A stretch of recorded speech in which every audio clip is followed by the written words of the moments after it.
Greetings, Reelers. My name is Philip, and together with my wife Sherry and two of our friends, Chris and James, we're Fellowship of the Reel. Four people who love talking about movies almost as much as we do watching them. We hope you will join us as we dig deep into cinematic masterpieces and some that are, well, maybe not. You have an opportunity to be the fifth host of our little show. Click the link in the show notes and leave us a voice message telling us what movie you would like us to review. You can also reach out on our Facebook page, Fellowship of the Reel. From all of us at Fellowship of the Reel, thanks for listening. Okay, on with the show. At this point in the movie, I'm like, okay, well, here's what you should have done. And I'm thinking... Yeah, right. It's one of my favorite openings ever. And I've watched that alternate ending, and it is garbage. It doesn't go where you think it's going to go. There's a monster. I'm ready for it to be over. Well, But I'm not sure I can even fully explain why I love this movie so much. I had some issues with this scene. My feelings on it have not changed. I fell asleep until the screaming. This is actually where I started enjoying the movie. This is one of my favorite scenes in all of cinema. I thought that should have been cut completely. Fine. Well, I'm sure it's artistic and you just don't get it. All right, here we are. Four friends in a movie, Fellowship of the Reel. This time we're reviewing Red Belt, which we'll get to in a second. We'll get to Sherry's stuff in a second, but surprise, surprise, I have not checked. We have a SpeakPipe account. We have a Facebook page, Fellowship of the Reel, facebook.com, Fellowship of the Reel, and we have a SpeakPipe account, SpeakPipe. We also have a TikTok channel. Yes, I want to look at that That too. is true. James. Plays some of the commercials, Yes. I guess you'd say. There you go. So, Fellowship of the Reel, Facebook, speakpipe.com/Fellowship of the Reel, and the TikTok, James, what's Fellowship of the Reel. Fellowship of the Reel? Okay, so And hit it us plays up on... the TikTok plays the trailers. Yeah, it plays The the episodes, trailers with whatever some cool, still photos from the movies Yeah. that we review. So Very nice. we've started dropping the new episodes the week before the episode drops out. So every Wednesday, check it just to see if something's dropped Yeah. and see the new episodes. The Well- trailers come out advertising the upcoming week. Yes, we're going to start trailers for the podcast for the episode. Yeah. Come a week before the actual Yeah, episode. we're going to start doing that. And Or then an actual review, James has yeah. been making the cool TikTok Cool. videos. Yeah. But that being said, I just we've been going along, and I didn't forget about SpeakPipe, but I just haven't been checking it. And when I had checked it, we hadn't had anything. But I checked it last week, and apparently a month ago we had a voicemail from a kind soul named Steven, and we're going to play that. He recorded it a month ago, and of course we're several weeks out from the episodes. We record them several weeks in advance, so it's going to wind up being sometime before we had actually gotten to it. That is going to be a correction. We're going to check that more often because we want to encourage others to follow Steven's example, and please go to SpeakPipe and just speak your mind about anything you've heard or want to add. And we'll play it on the show and talk about it for a minute. And because we really appreciate y'all listening, and we want to encourage you to do that, to listen and to reach out. So that being said, let's take a look at what Steven had to say. This is Steven, our first voicemail, speakpipe.com, Fellowship of the Reel. Hey, you guys. I am a massive fan of the podcast. I started off listening to Deadlands, to which I am an avid fan and listener of. And through Deadlands, I found your current podcast, Fellowship of the Reel. And this speaks to my heart, guys. I am a massive movie buff. I own actually almost every movie y'all have reviewed. I find myself adding in my own head to the conversations that y'all are having. Can't tell you enough how much I love it, how much I enjoy it. I've always grown up watching movies. I've watched the classics to the current, and I just recently finished Ghostbusters Afterlife. And I would like to make one small correction, if I may. In the beginning of the podcast, y'all referred to the Ghostbuster movie made with the three ladies as a sequel. And it is not a sequel. It is an actual remake. It was as if the first two Ghostbusters had never existed. them with their Scooby-Doo ghosts. Was not a fan of it. Afterlife is the third movie in the Ghostbusters series. Okay, yeah. So that's 90 seconds. We have the account, and we're given 90 seconds. I have actually talked to Steven. I emailed him, and that was the extent of his message. We didn't lose anything, I don't think, from what he said. But he's absolutely correct. If we did reference that as a sequel, it is not. To me, it does. I prefer it didn't exist at all. I like how he called him the Scooby-Doo ghost. Yes. Right. Uh, Yeah, thank you for that call out, Stephen. Obviously, thank you for appreciating us, but yeah, definitely thank you for the correction on the yeah, absolutely. the Ghostbusters. No, it is not a sequel. It is. I don't know what it is. It's a steaming pile. Afterlife is, and to me, even like It's a Scooby Doo steaming pile. sure. To me, there are really only two Ghostbusters, and then Afterlife. Part 2, I've seen a couple times, and I guess it's pretty good, but it hasn't been good enough for me to really give it too much attention. But in the canon, yeah, it's 1 and 2, and then Afterlife. But thank you, Stephen, and we want to encourage others to do that. If you hear something that we got wrong, let us know. If we have something that you really like, definitely let us know. If there's a movie you want us to review, drop us a line, whatever. Speakpipe.com, Fellowship of the Real, and also on our Facebook page. And definitely hit those TikTok videos to see what's coming and how things are going. So Yeah, thanks, Stephen. Thank That's you, Stephen. really cool. It was a very cool day when Philip sent that message. I was like, holy crap, we have a fan. Yeah, no, I checked it. I was like, oh well, I guess let me just see. And then when it came up that there was a message in there, I was like, oh my god! So it was pretty cool. So hopefully that will build. We thought somebody was trying to sell us car insurance. Honestly, My warranty ran out, and crap, they found us through SpeakPipe too.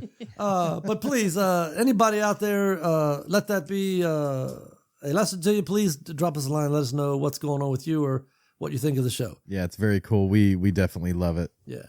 Okay. Yeah, no, I played it for Lath a Yeah. little bit, and obviously was telling him about, hey, we got a fan. And I played a little bit for Lath, and he goes, do y'all know this guy? And I said, no. He goes, oh, so you do have a real fan. Yeah. So thanks, Well, and thank you. Yeah. yeah, it's someone else. Yeah, it's real. It's Right, real. right, and somebody we don't know or didn't pay to call. right. So we appreciate it, sir. And that being said, like I think he gets us, and I think he gets us because we're sort of in the same cloth. Like this is not an offense at all. He is a total movie nerd, and we are total movie nerds, and that's who we hope enjoys this podcast. Somebody who just digs movies and wants to get down into them. I think I'd like to add to that. I think we're light-hearted movie nerds. Like Sure. we can take things and fun and jest and move on without getting too crazy or offending people. Or Sure. we know our balances, because I really think like Star Trek.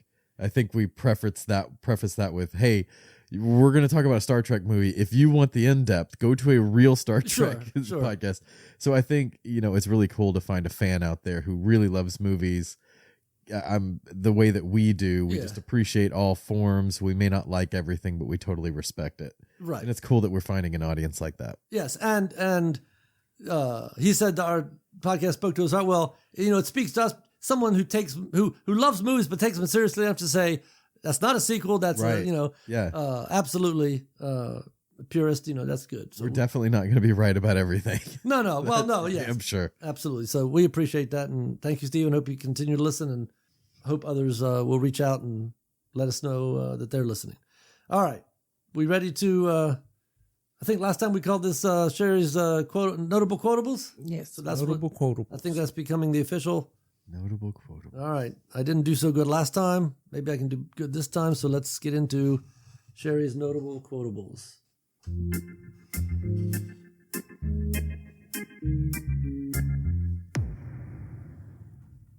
All right, Sherry. Okay. First one. Yep. It's the old one. All right. I don't think I've ever seen it, but I know you have, Philip. Okay. Well, All right. that's half the battle. Yeah. All right. Here we go. Here's looking at you, kid. That's Casablanca? yeah. There you Yes. go. Oh, okay. Casablanca. Humphrey Bogart? Yeah, yes. Casablanca. Yes. Yeah. See, it's one of those old ones, but you hear it. Never seen that one, I don't think. I don't know that I've ever actually seen it. I thought you. Oh, maybe it I've was- seen Key Largo. Key Largo is was the one you had. Okay. Yeah. Okay. Well, okay. Sorry. I didn't Well, realize- I was for some reason I was thinking, "What's Up, Doc?" with Streisand, but then I was like, that doesn't seem old enough. So Casablanca was not coming to mind, but that's definitely it. Okay. All right. You ready? I I know y'all going to know this one. The second one's usually the hard one. Well, no, this one's really easy. However, I have to watch how I say it because if I say it how it's said in the movie. Okay. Okay, you ready? Yeah. That's not your mother. That's a man, baby. Oh, that's well, it's Austin Powers. Yes. Now, which one is it? The first one? Spy Who Shagged Me, the first one. Oh, is that Shag Me is the second one, right? I have it. International International Man of Mystery. International Man of Mystery, yeah. Okay. Yeah, that's the first one. Yes. Austin, that's my mother. Yeah. But I don't want to say it like he says it. This is, let me guess, that's C4 and garrote wire. No, it's toothpaste and floss. There's been tremendous advancements in dental technology. Another very. That was one character. His father, Philip's father, could not stand. We could not have a picture of the man in the room. Oh, we couldn't put it on TV. He just Austin? Yeah. yes, Yeah, he couldn't stand Austin He Powers. watched Austin Powers with us one time, and man, he thought that was the stupidest thing he'd ever seen in his life. Those are I don't like the phrase guilty pleasures because Yeah. that makes me sound like I feel guilty about watching it, but I'll watch Austin. No, I Powers. like Those I first love two. My girlfriend, we watched the first Austin Powers, I think Wednesday night, and then Thursday night. What do you want to watch? Austin Powers #2. Yeah. There we Right. go. Yeah. Okay, All right. there's just so many good You know, lines. that's- One of my favorites is when there's Mini Me Oh yeah. and they're singing just the two of us. Yeah, sure. You and I. Okay. Anyway, all right. All right. Now I've scribbled this through so many times trying to get it right. Let me see if I can say it. If you can't say anything nice about anybody, come sit by me. Uh, No, Okay. I got nothing. Picture it in a real southern. Still Magnolias. Yes. Oh, finally! That was that a swing in the dark? It's like- there, Chris. Well, I I said was gonna real say before she southern. said Southern. I mean, but yeah, I was not like 100% confident If at you all. can't say anything nice about anybody, come sit by me. sure. And the reason I bring that up, guess what my next choice is? Oh, it's about time. Yeah, All right. because it's on Netflix. It's free. Well, I almost wanted to say Steel Magnolias just because I knew it was coming eventually. It's like, what's his name from Wings? And Margaret. Yeah. I know that's at least one answer in there. I love You know, that. they're playing trivia, and he doesn't know. Trivia Pursuit, and he says, I know that's the answer to one of these questions. He would just answer every question. So anyway. just like while we're on the air, for the record, is it Phil's fault or is it mine that we're now having to watch Still Magnolias? Well, all right. Let me explain. It's just that time.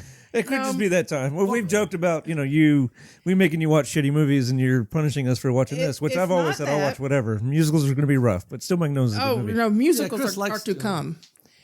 I started watching Yeah, part we got to of. watch it, but yeah, it's going to be rough. Well, I started watching Chitty Chitty Bang Bang the other day, and I God. thought, no, I can't do this to y'all, you guys. I can't. I cannot you. do that. Thank Appreciate you that. from the bottom of my heart. Yeah. Thank No, you. I really cannot do that to because it was enough for me to. I enjoyed it, but it's still enough for me to sit through. No, Still Magnolias. That was the whole reason for me wanting to do a podcast. I've been trying to get this guy Philip Yeah. to watch Still Magnolias for years, and I said, okay, well, why don't we do a movie podcast where we have to watch whatever the other one says? Yeah. And of course, Philip says, well, Chris and I have been talking about doing a movie podcast. I said, well, okay, so let's, Yeah. let's get together and whatever we pick Sure. is what we have to watch. Right. Well, there. So guess what? You get to watch Still Magnolias. and I'll probably wind up liking it. I just It is a good movie. Yeah. I will give it that. It's not. It's it's one of those movies that I've seen it once, seen it twice. That's enough. Yeah. All right. But it's One more time. well acted, Yeah. classic. One of those classic All right. movies. I cry every time and cried again. Okay. Whatever. All right. It's like what's that? Fried green tomatoes. It's in that vein. Yeah. I've seen that once. The line I remember that is, "Face it, girls, I'm older with more insurance," or whatever. When she steals that parking space, crashes her car. Or whatever. Who said that? Kathy Bates. Kathy Bates. Well, the girls say to her, "Face it, lady, we're younger and faster," and then she smashes their car and steals the space and said, "Face it, girls, I'm older with more insurance." Well, I saw that once. I didn't really care for that one. That's as all I much as- remember about it. I do like Kathy Bates, but Yeah. anyway. All right. Okay. What movie are we doing now? We're doing. This is Chris's pick. Red Belt. We're Yeah, gonna. we're doing Red Belt. Yeah. Yeah. All right. So let's. What movie are we reviewing again? Yeah. Somebody has to say it at least once. At least once. Right. Like on every podcast, somebody says it. That's Absolutely. fine. No, that's good. All right. So we're gonna do Money Critics fans first. Yeah. Yeah. All right.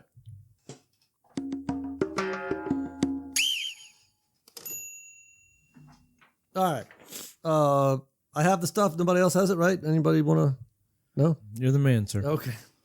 Red Belt. So now, as I've seen, I watched this like 4 times because I struggled with some of the structure and story, but I think I have reached a good conclusion. But the more I watched it, the more I liked it, and I think if people would continue to watch this, they would like it more and more as well, and these scores might go up because I thought it was a decent story. And so these scores seem a little low to me. 67% of critics gave it 3.5 stars or above, and 65% of the audience have liked this movie 3.5 stars or above. I had never heard of this movie till Chris recommended it or picked it. I had never heard of it either.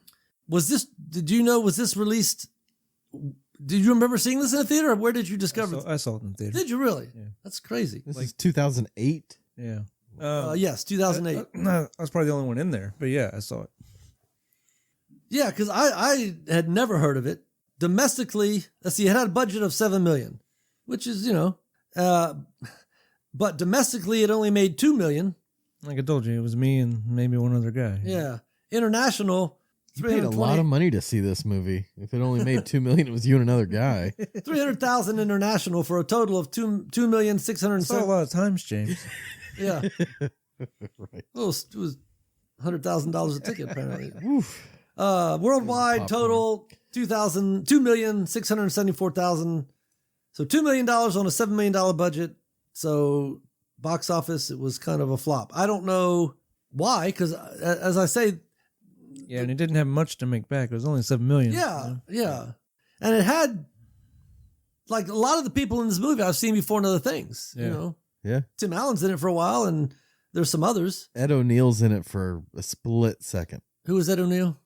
Al Bundy. Al Bundy, yeah. Oh, yeah, I yeah. thought that was him. Yeah. Yes. Yeah, he comes by and says he leans hi to- in. to Jerry or whatever. It was Yeah. like David Mamet had, just buddies stop by. Sure, And it was a Brazilian Jiu-Jitsu thing.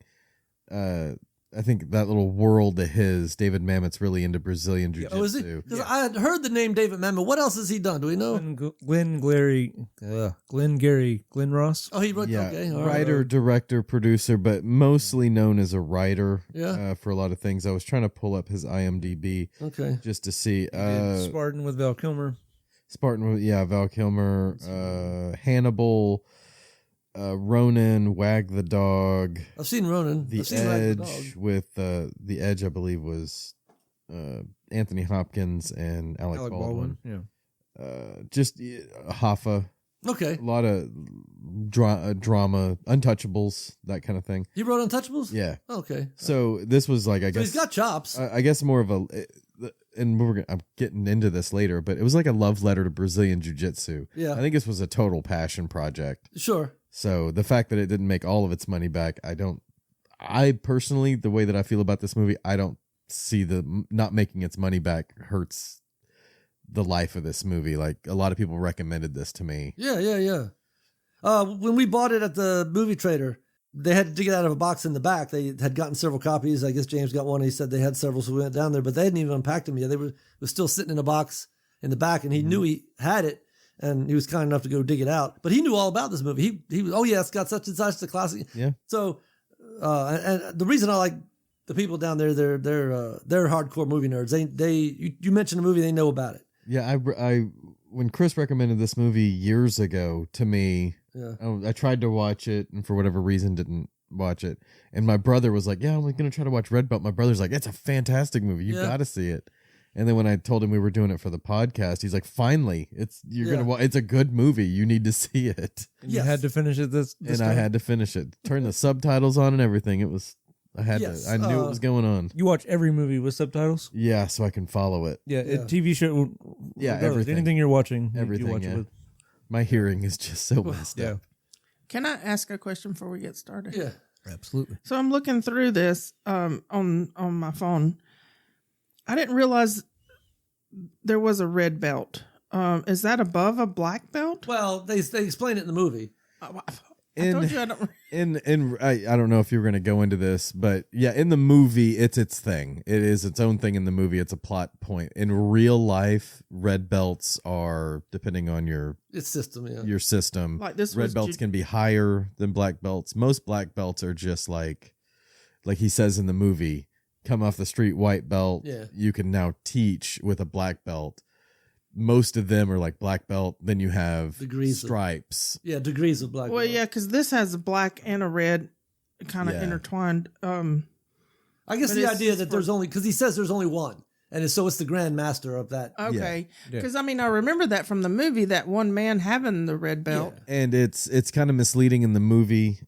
Some people, it bugs them because they're really into that world. But this isn't that kind of podcast. I'm not getting in there to make any problems with anybody. But in the movie, it shows that there's one red belt in the world, and it's a grandmaster. In real life, there are 5 grandmasters. It's like a the Gracie family, Yeah, or something like that. So there's more than one. There is red belts depending on your discipline. yeah, okay. But for this movie alone, I don't know if this specific type of scenario exists where there's one red belt and one. Well, I guy think they wanted to make it really, It really works better unattainable. story-wise if there's Yeah. only one. Yeah, Yeah. yeah. Yeah, I mean, and we'll get to it. But yeah, where they're talking about it, she's like you said, white belt's coming off the street, doesn't know anything, and then a black belt, has earned the the right to Teach it. instruct the class and teach. Yeah. And then she says, well, what do you do to get a red belt? And he says, there's only one. There's only one, which they don't really unpack at that point, which is cool because Right. you sort of get the significance later. because that's not Or what if it's you're- about. Right, yeah. If you're Mr. Miyagi,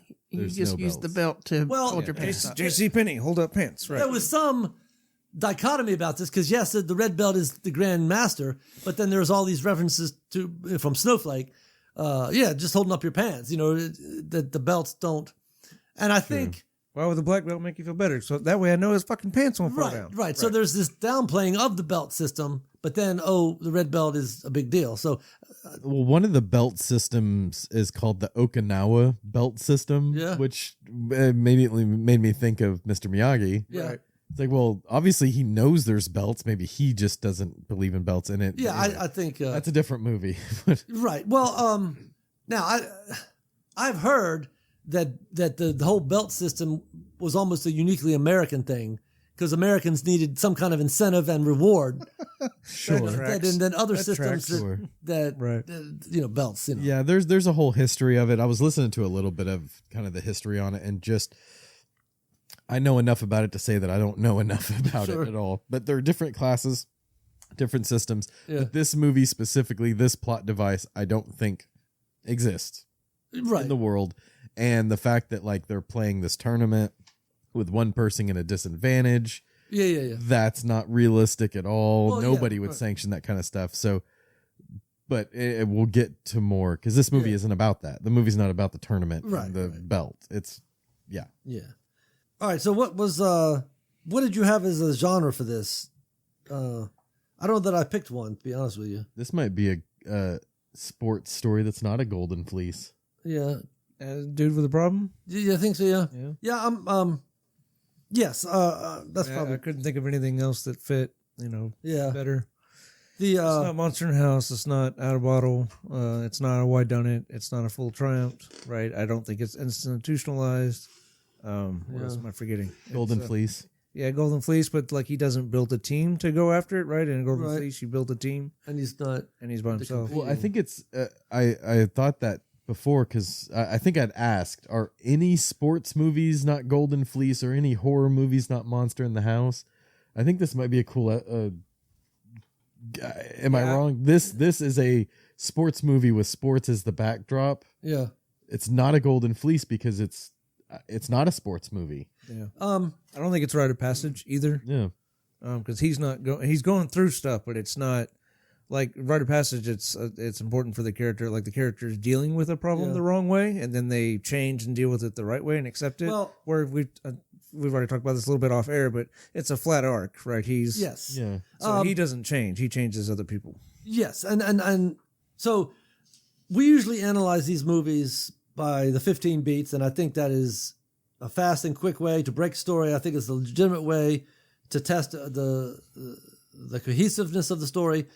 But I think this movie, because when I tried to do it that way, I struggled with, and I thought the movie meandered and lost its way.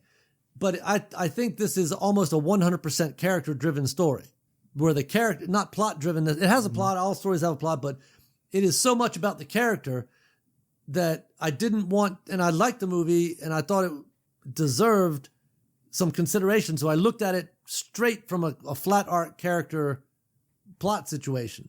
And when you look at it as purely character-driven, flat arc, he changes the world around him, it lines up much more cohesive than a plot-driven story based on the 15 beats. Now, I think I have all 15 beats, but I find them very squishy. But when I look at the flat arc character-driven thing, I feel like it's much tighter. So we'll go through this, and then very quickly I'll give my thoughts on what I think the flat arc situation is or whatever. I wanted to ask real quick before we get too far into it, Chris, why did you pick this movie? And I'm truly, because you've recommended this movie for the better part of decade, like that I've known you. Right. So this isn't just a, spring it on us Yeah, type of sure. thing. Like you've liked this for a while. I have, yeah. I guess like I said, I was one of the few people that apparently saw it in the theater. Yeah, I love this movie. I liked it from the first moment I saw it, and just every time I watch it, I like it even more. And once we were doing this, I guess started talking, decided we're going to do a podcast, right? And analyze movies and kind of break them down. I thought this would be this is one of the first ones that popped in my head as far as this would be fun to try to break down and talk about it, because I know how much I like it, and I don't know that I'd even analyze it all the way through Blake Snyder's beats yet, until I watched it this time. But yeah, it was just, I'm sure you guys all had similar movies that popped into your head as far as, oh, we're doing a podcast, I want to talk about this. And like James, you and I have talked about it, like we have these huge, long, massive lists. I think I told y'all I put them all in a stupid spin the wheel app, and this is what popped up. That's That's about time. Nice. Yeah, so... Well, and I guess I'll probably, every time it's my turn, continue to do that. And then once that list is wiped out, then I'll put more in there. yeah, sure. That's really cool. I couldn't decide, right, what to do. And I had another Stallone movie I was thinking about, and I didn't want to, do that when we were, Yeah. Do a talking. double Stallone feature. Yeah. So, Wow, and, yeah, with and I Rocky always try too, to and all, yeah. match Yeah, up sure. well. I try to, if somebody, I think we did it before, like if you did Mummy, so I went with what I do, We Own the Night or something. Just try to, Yeah. get a good match, right, on whatever I'm matched up with. Yeah, I it don't wanna do- definitely spices it up having that kind of dynamic movie pick action. So Yeah. I'd be interested to know, because Steven says he had almost every movie we've watched. I'd be very interested to know if he has this one, because I had never heard of it. Right. Maybe a lot of people haven't. Let me read a couple of short blurbs here. They can understand maybe what direction we're headed in.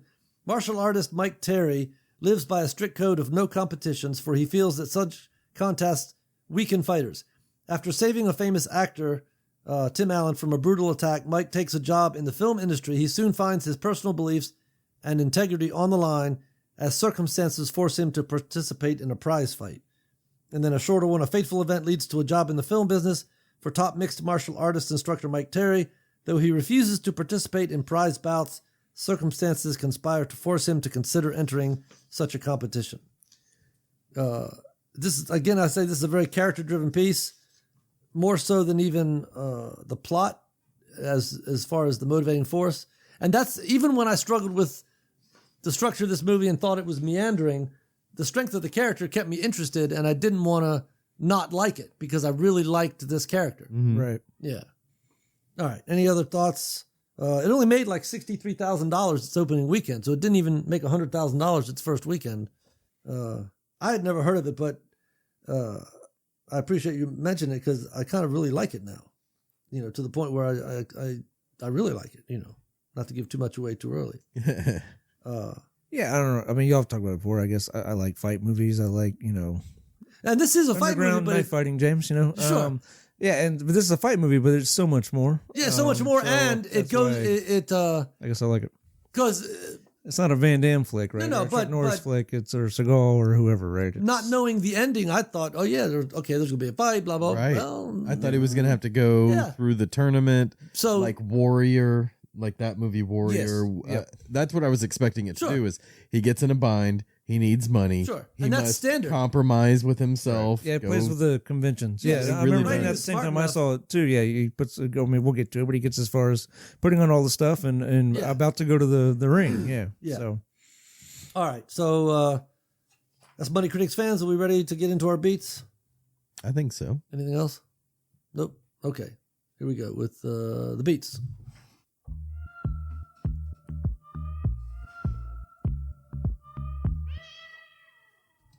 All right. Again, I'm going to need some help with this because going through the beats, the 15 beats, I have a opening image, a setup, about 50 catalysts, a little bit of a debate, and I think that's it. 50 catalysts. There's I at some point I have triple bump down here. Debate, the true debate, break into two at an hour and 5 minutes, and it's only an hour and a half. you like changing the his beats from plural to single, like one funning game or Well, there's multiple catalysts. well, okay. Cataly. There you go. What do I have written Yeah, there? it's Fun catalog. and game, just one of them.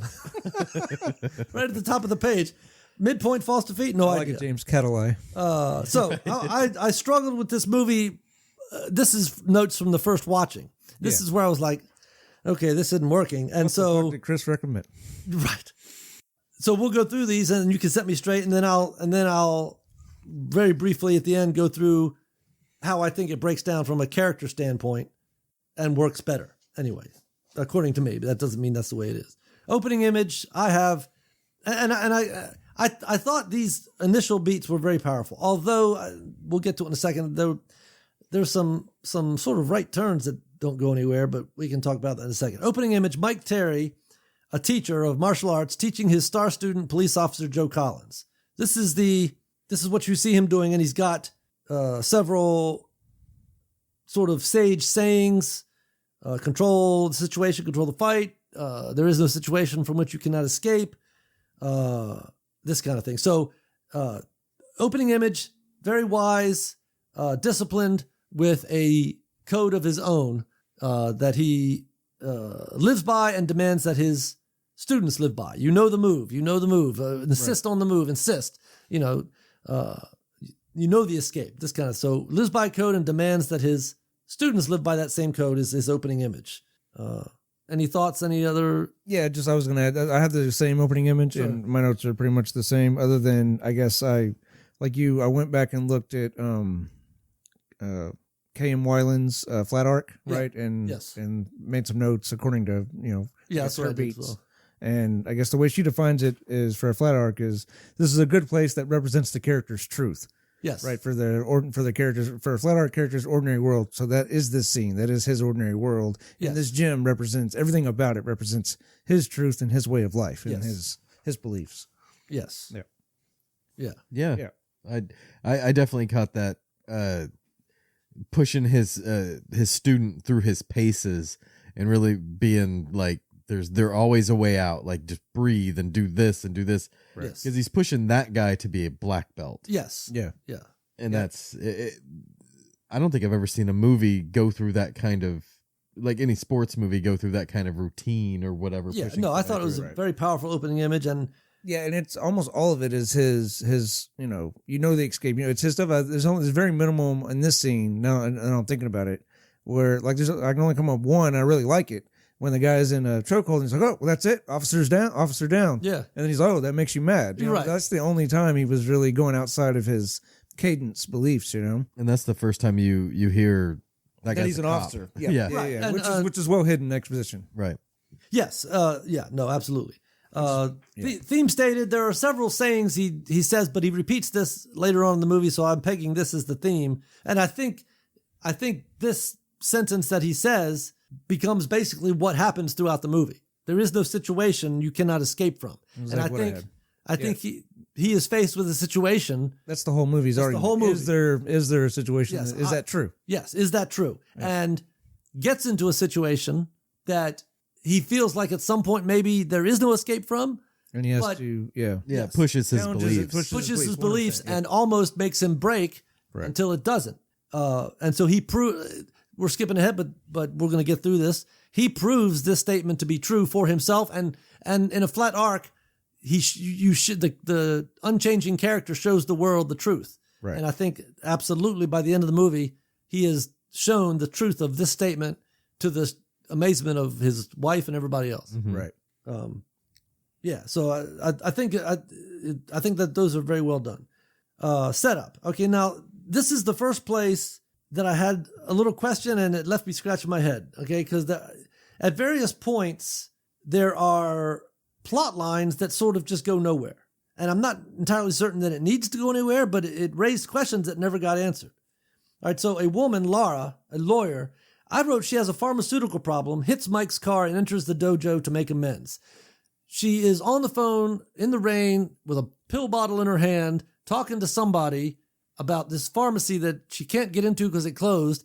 And then she says, cryptically, no, a real pharmacist isn't going to do it. This prescription won't stand up with a real Right. doctor. So it's almost like she's, looking for an underground pharmacy or somebody that's going to Yeah. turn a blind eye to Sure. to her getting drugs. She's a rape victim, right? We find that out later. Yes. Yeah, so yes. it's in a way, this movie, we're talking about genres. This is a rite of passage for her. She's Sure. dealing with the problem the wrong way. She's trying to medicate, right? Well, and even medicate in underground, Sure. medicate, not even right. I mean, what I got out of it is she's exhausted all regular channels as far as medicine. Sure. So now she's trying to do this. And yeah, I mean, and she's so hell bent on that. She doesn't see the damn car, sideswipes Sure. it, and ends up crossing paths with Mike No, I Terry, who understand. ends up helping her, I right? understand all of that. Okay. But some of those blanks you filled in, I filled in. Well, that well, goes- it must be that No, she. I think that's 100% the way Mamet wrote it. Like, he didn't want to fill it. Like, even Yeah. Mike Terry Okay. and his thought process, like, we have to fill in what he's thinking a lot of scenes, right? Like, Yeah, there are and several even his places- backstory, there's like hints of what his backstory is, but yeah, I think Mamet was very, okay. sparse and Yeah, I think about it on purpose. I Okay. think All right. she sideswipes the car, and then she has the thought, I'm going to go in here and tell him, hey, I sideswiped your car. Yes. If she was an addict on the something else, I don't think she would have done that. So it kind of speaks to her character. Is like, yeah, the first time you saw her, she's trying to find She's a pills, fucking mess, but she's trying to do the not right a shitty thing. person either, yeah. Right. And there's okay. a stark contrast between it. And I know it was raining, how we see her here, and then when she shows up, once she's paid for the window. What's going on here? And we're skipping ahead, but right, he shows up in the Yeah. windows, and you see a shot of her, and that, and that's when we learn that, again, we're skipping ahead. We learn she's a lawyer, but there's huge difference there, Sure. right? So, Yeah. All right. Okay. but yes, it is very cryptic and you definitely have to fill in the blank. He did not lay it all out on the line for you. Yeah, nobody knows what's going on, and then she's freaking out. Then the Because cop she's a tries- mess. Yeah, he's like, Cop's trying to oh, help her. yeah, take her coat. Like, again, Yeah, that explains no. why she wigs out so bad. Right. you And know? now, okay. That's she hits the car. She goes in, and Joe Collins, the cop, has taken his gun out. Obviously for safety. I got that. Yeah, he takes down and sets it there because Yes. Mike Terry's giving him a hard time before she comes in. Mike Yes. Terry's giving him a hard time about his harness, saying that Sure, can be used that it's- against you. Yeah. It's a So liability. Joe takes it out and leaves it on the counter so that they can play spar or whatever in the mat without someone accidentally without the gun accidentally going off. Yes. He Now, set off to the side. This is all first reaction, first time seeing. But when she comes in, she is trying to say, "I hit your car. I want to make amends," and they won't let her talk. Yeah. Which I thought that was the weakest part of that scene. Sure. Won't let her talk, and take her coat. I'm thinking, just let the girl talk. She's obviously frantic. If someone's frantic, I'm not gonna keep interrupting them. I'm going to let them get it out and find out what's going on. But to me, they needed her to have this reaction, and so the scene was written this way. I thought it was the weakest part of that scene. Yeah. Yeah, because the wife's Sandra's yelling at him, at Mike, right? Because he does tell her, come in, right? He's very calm Tries to about calm it, her right? down. Calm her down, yeah. And she several Joe, times take tries- the lady's coat as he turns to see whatever his Sure. wife was doing. Yeah. and then, But it is kind of... it's a little bit forced. Was it enough for me to not like it? No. Yeah. But in my mind, just for the second, I'm like, let the girl talk, which means I'm out of the movie. Well, it definitely it definitely adds to the overwhelming sensation you feel for her. She's going through all this Sure. stuff. She's coming in up the thing, and now these guys are, oh wait, yeah, we'll be right with you. Make yourself comfortable here. Let me grab your jacket, and she's just Yeah. freaking. Right. So I felt that kind of anxiety part of it. Okay. All right. Yeah. It just pulled me out a little bit, but whatever. All right. So so a woman, Laura, enters the dojo to make amends. She has intimacy issues of the first order, leading to the shooting and broken window. Joe passes on reporting it for fear of bringing shame on the dojo, and we learn, this is all set up, that the dojo has money problems. We never learn about this, and I don't think it's important that we do, but it is another line of plot that we don't go to learn about. The cop had an incident on the job or something, because Mike says you said the training saved your life. So somehow, And this is how you repay me. Yeah. yeah, right. You say the training saved your When life. he's So goading him, yeah. there was something that this training helped him with. We don't know what that is, and I guess it's not important. Later on, some things happen, but whatever. We'll get to that. Now, here's where I start hitting multiple catalysts, because at this point I'm thinking, okay, well, anyway, before we get to any other things in the setup that y'all want to mention, I have the setup ending with basically the catalyst had incident, the cop had incident on the job, she's in there. This is all prior to the shooting of the window. Mhm. Yeah, just like I think it's important that the first time we see Laura, she's lost.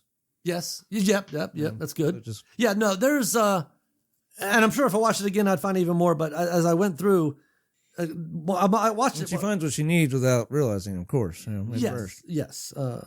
I thought the more every time I watched it, I'm like, okay, these things mean something, and this links up with this. So I thought the writing was very smart, and that's why I sort of cringed a little bit at like the scene where they won't let her talk, but it did create a heightened sense of anxiety, which James was talking about, which I guess does work. So, anything else for setup before we move into multiple catalysts? As far Yeah, as what's your first catalyst? The window?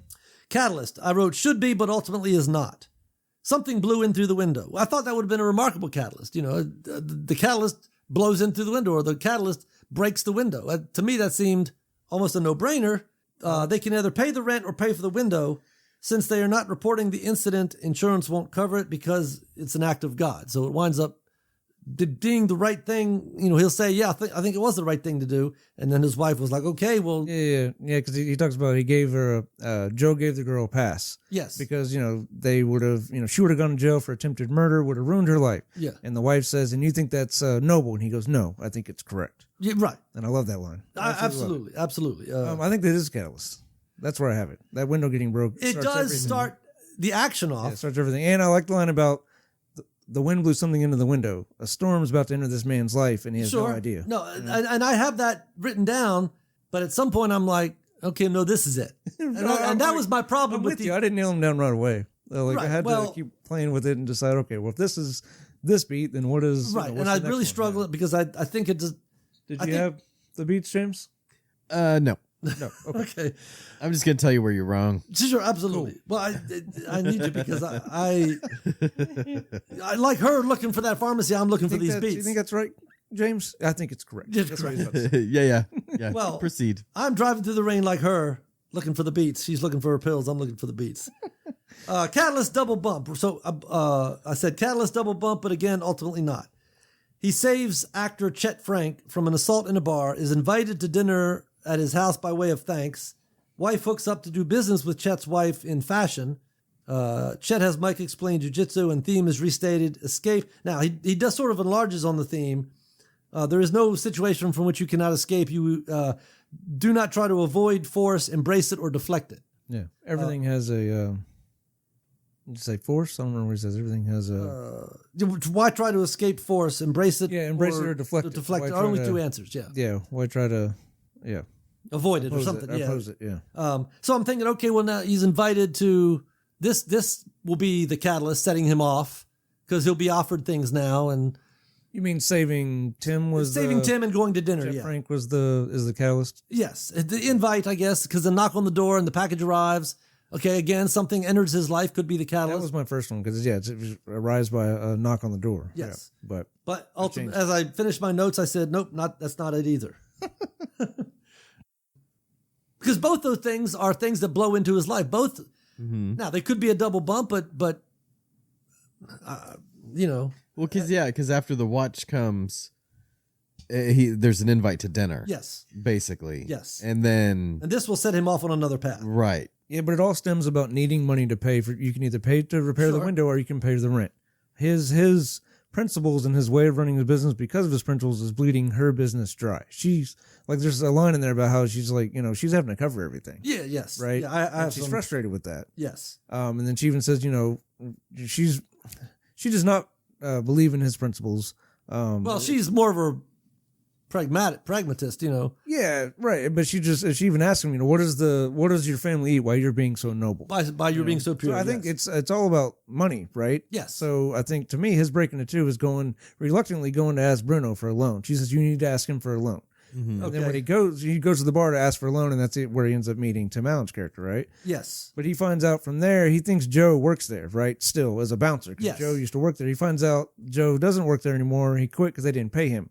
So like he never asked Bruno for the loan. He I says think he he didn't went ask there him. with the intention of that, but this dude's so caught up in making things right for others that as soon as he hears about, well, wait a minute, Joe didn't get paid, when he gets back there with Bruno, he asks him, did you pay him? And he doesn't accuse Bruno of not paying him. He asks him, did you pay him? Yeah. And Bruno's a big dickhead about it or whatever. yeah. And what fucking business of yours? Yeah, did I pay him? You know. Yeah, and that's the first mention of you want money, fight on the undercard. Yes. All right. So And then he's leaving and he sees the issue that Tim Allen's getting into. And Yes. again, let me intervene on someone else's behalf. yes. Like he's all about helping other people. Yeah. See, because he'll even say when there's a problem, it's easy. I'll fix it. It's easy. It's Yeah. easy. You know. Let me clean it up. Let me clean it up. Again, is there a situation from which there is no escape? No, there is not. I can get out of this. I can fix this. I will make Right. it's easy. It's easy. Setup continues. He explains. All right, so I have two catalysts, and now I say we're back into more setup because we're learning more about him. Explains his system of training, the marbles. Mike was in the military, and when he shows up at set, his friend said, well, did you tell him what you did? He says, no, he didn't ask. And we never find out what he did in the military. Right.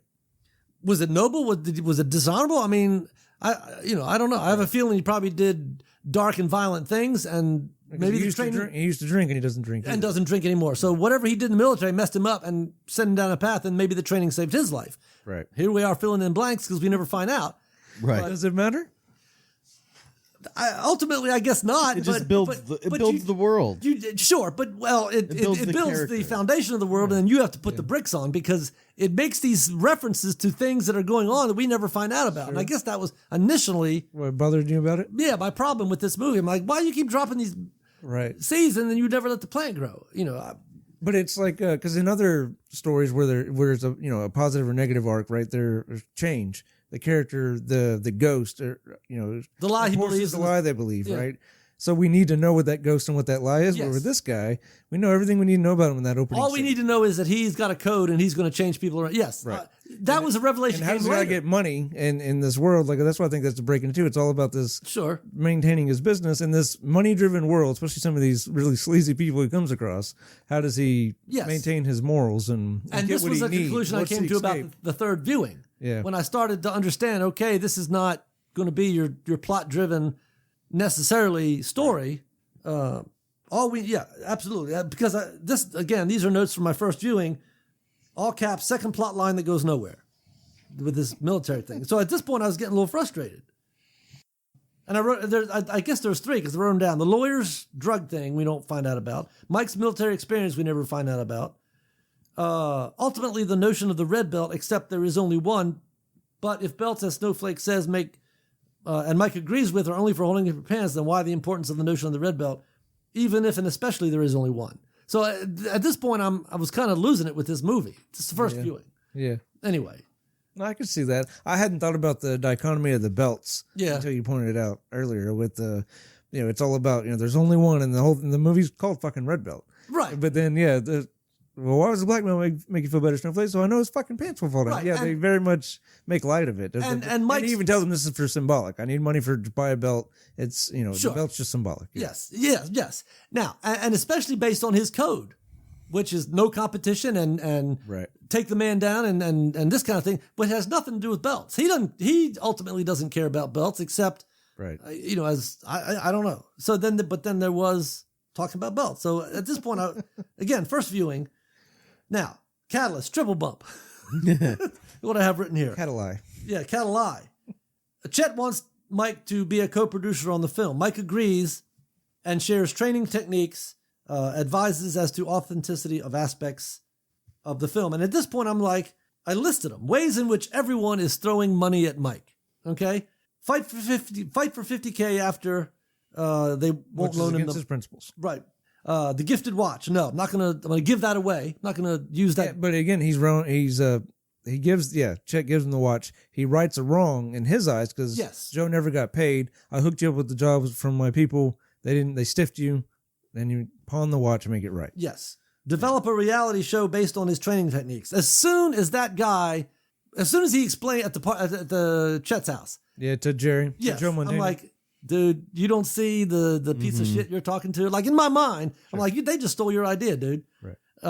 Anyway. you knew that first viewing. Yes. You were like, That's oh, what I was this is- thinking. Like, dude, this is entertainment business. Yeah, you and need a lawyer. you just you didn't sign anything. You're just Anything. faxing this stuff over. yes. Wife's fashion business. Whose idea was it to share it too? It was the wife's. Yes. Because she saw him and goes, oh, Mike, do the trick. Yes. You know, or tell Wife's him. fashion business with Chet's wife. Yeah, because they love her dress and she Yes. makes her own fabric and all that stuff. Be a producer on the movie.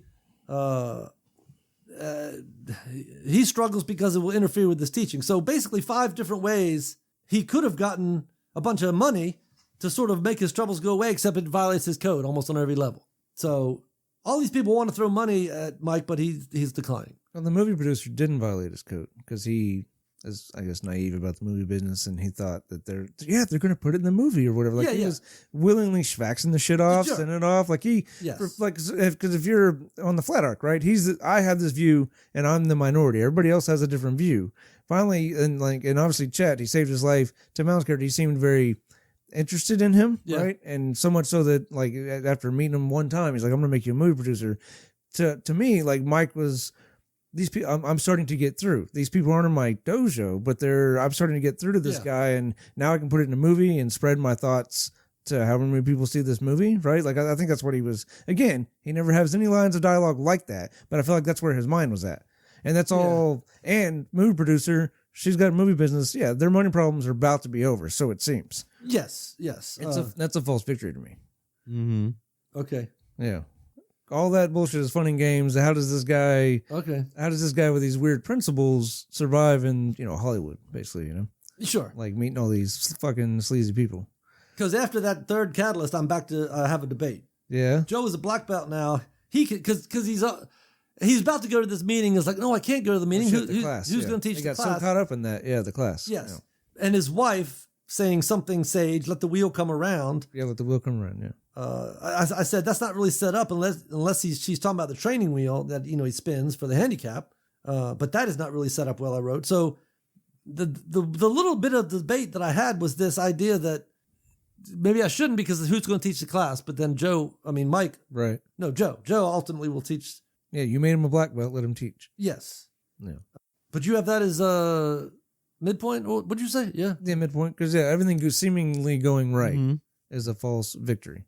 Her business. They want to be business partners with her. I got you. Yeah. This guy wants to make him a movie producer. He's not just, he's let me take your teachings and let's put them in the movie, man. This is awesome stuff. He's not just thank you for saving my life. And it's not really competition because the characters are training for real life combat. Yeah, I even think him running into George and George is doing the stunts on this movie. That's in his mind is confirmation that maybe this is okay. It's okay. Yeah. All right. what I mean? All right. Because we don't know about George. Does George have the same At views as first I him? thought that was Probably not. Snowflake. Huh? But at first I thought it was Oh, it was Snowflake, but Snowflake, yeah. it wasn't. Yeah. Yeah. You know what I mean? Like George probably doesn't have the same views as No, he no, does. He he's just probably- knows the stuff. Yeah. Yes. Yeah. Absolutely. So after this debate, Laura shows up.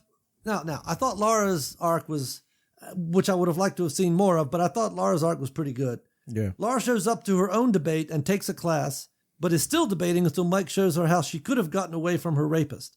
A plot line again that goes nowhere as we never see her train with Mike or anybody else. I would have liked to have seen her because by the time the movie's over, she's overcome her problems and it's because of Mike, because of the training and blah, blah, blah.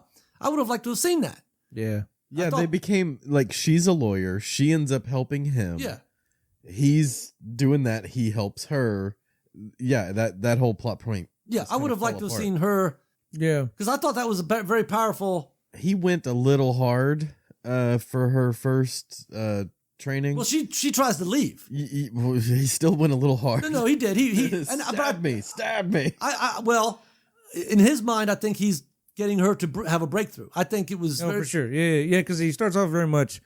If I stand were to here, put my I won't arms touch around you. you, I'm not gonna touch you. Could I strike you? Yeah. Yeah. And it starts, and then he backs way off. Could I strike you from there? No. Then don't. Where could I strike you? And gets her. I thought that. I was like, this is part of the thing that made me totally on board with this guy. Yeah. And sitting here thinking, no, I've got to like this movie. What? How can I crack this? Because right. And I even like. To me, it's and I don't know, I guess where it falls. It's kind of it's thrown on the midpoint, I guess, but it's he's doing the script stuff, right? Yeah. Like he's looking at it when she comes in, yes. right? And so Yeah. he puts that down. So that's pretend. This is real. Yeah, This you is know. somebody who really needs. And I help. think he this is movie pretend bullshit. There's someone out there that yes, really. and I needs think help. he was not going to let her walk out of there without trying to help her. Yeah, because that was at the time where he was already debating on, we'll let the black belt teach the class. Yeah. He's a black belt now. And then she comes walking in. Yes. Yeah, because he keeps moving on. He keeps telling them Yeah. several phone calls. Yeah, I'm gonna look at the script. I'm gonna look at it. Like he hadn't got to it yet. Yeah. But he's got real stuff going on as far as helping Yeah, I like people. seeing that. Like he just put everything from Hollywood on pause as soon as she came in. Yes. Now. And just sit there too. And she's all like confused as shit. Yeah. It's like, Well, so this should I was- meditate or something? And he was like, no. just That's have the to- first step. now- Leaving the outside. Yes, and I thought. Now I am totally on board with this movie, but I thought this was a real missed opportunity. Not here, but a callback to this when he is eventually going to go fight, and he's in the room with the other undercard fighters. He's obviously a little anxious, and his snowflake is there helping him spar and Right. stretching him out. To me, in my mind, I'm like, no. The way to pay that back, all this activity going around him, he's sitting there just tuning all that shit out, Right. taking his own advice about having to do this. I thought that would have been way That would more. have been cool. Yeah, I had thought about that too. He said that would have been cool, but I think he's so distraught about going against his principles that he can't. Like maybe they show Yeah. him try and then he can or something. That would have been cool, Yeah, right? But yeah, because even a flat arc will have challenges yeah, to because compromise. he's that close to breaking. Yes, yeah. Yeah. All right. Let's see. Well, We never- back, yeah, so- back to the scene about him going too hard with her or whatever. I mean, he didn't want her to leave and he wanted her to do a breakthrough and it works. But I like how I like the line a lot where she starts crying Yeah. and he says it's okay. There's only Oh, fighters. yeah, I love- There's oh. only fighters here. At that point, I'm like, Oh, I could cry too. no, that was brilliant. That's why I'm like, And that's what he was showing her. You are a fighter. Yes, Right? She was yes. victim mentality, but yeah. no. I am totally drawn in by this character and was like, there's no way this movie's not working. Why isn't it working? Anyway. Right? Some of the plot was here. This is again notes from the first viewing. Some of the plot was telegraphed, and I picked up on it right away when he was sending his training materials later to people who earlier said it would make a great reality show. We talked about that. Yeah. And you addressed that. There's one thing further back that I guess I like is after when he's cleaning himself up after saving Tim Allen right at the bar. Yeah. He sees the framed photograph of the professor down Yes. underneath the sink. Yes. Like they're like down almost like in a basement or something like a Right. And he picks it up and he says, "Oh, they banished the professor down here." I think that's very telling of Bruno and his brother Ricardo. Like they no longer care about the professor's teaching and his No. way of life. No, like they- it's out of sight, out of mind. Yeah. Just like the photo is. Because his Silva. What's his name? I think they're brothers. So yeah, they're both Silva, Ricardo and Okay, Bruno. Ricardo. Yeah. Ricardo's the big dude. He He only fights with refers to it as his business. You come in this here is to my mess up business. my Yeah. business, Mike. Right. He comes on as a producer, but wants to address a small problem first. The watch was stolen. He gave it to the cop who tried to pawn it. When it came up stolen, he was suspended per an investigation. Would not tell him who gave him the watch. The agent plays this off, says he will take care of it. Leaves and never comes back. Mike and Sandra. Yeah, so Mike and his wife are cut off from Chet and his wife based on promises from Chet's about going into business Yeah, she for took fashion. Took out a loan of $30,000 from a loan shark. Smart. Yeah. No paperwork signed, no lawyers, No, no, money needs to be paid back in 2 notarization. weeks. And Mike tries to fix it. Well, it's not my money, Mike. I got people, Right. I like how they show that he waited like until that place was closing down, essentially, Yes. for that guy to come back. Give him every benefit of the doubt. benefit of the doubt, yes. And there's a little moment there where he because the guy left his wine. Jerry leaves his wine because he ordered a glass of wine and Yes. then as soon as he heard about the watch, I'm gonna clean this up. I'm gonna make a phone call. Oh, I can't make him phone in here. Yeah, Fucking done. But he like obviously he knows what's happened at this point. at right? that He point, wrote- yes. And the wine's in front of him. They show him push it away. Yeah. No, he has an option here. This is a real disappointment. Here's something that can make me feel And better. he pushes it away. And it's not the first time he does that when Chet sets the. Yeah. You know, Well, when he's talking about it, when he explains it, you have a deflect- beautiful wife, you know, blah blah blah, that conversation, and he sets it down and he slides it away. Yes, and then there's a third element of that drink, like because after he, I guess, after he finds out that Joe killed himself, he goes back to his gym and he barely thought he goes to try to work out, but his heart's not in it. He takes a shot, doesn't he? Yeah. So Would that be your all is lost right there? When he takes that shot? I mean, yeah, a major character killing himself probably, but at that point, I think that's what I have. Let me Yeah, see. Sure, that I think that's where I spotted the all is lost is his friend committed suicide. He now takes that drink. yeah, sure, no, He and is- that's and the he's He's going logic. to to get go the against money. his principles. Yeah, he's going to get the Yeah, money. yes. Yeah. Sure, and that Because makes at this point, there is no escape from the situation that he thinks. sure, Yeah. and that makes sense. Except I didn't have any beats leading up to that. I was like, well, that's anomalous. Okay, so you can't just not have him and then drop one right in there. What comes before all is lost? Bad guys close in, and it's the guy leaving him with the thing. Yeah. Them cutting Sandra Sure. off. Yep. Joe. Killing- Joe's killing himself, right? Yeah. Yeah, they're high and dry, and it's bad. All right, so And they stole his idea. And They this try to go Sure. sue them. He's got a lawyer in his back pocket that's going to help him out, and they think it seems like they got him by the balls, and then they realize that they don't because. You know, he doesn't know it this time, but the wife sold him out because they got her fingerprints on the Sure. window, and they got him all set up to where yes, they'll go to jail if they don't drop the charges for Yes. attempted murder. all right? that is true. Yeah. Okay, That's all bad guys close in. sure. That's Just a lot. answering the question, sir. So yes, I have.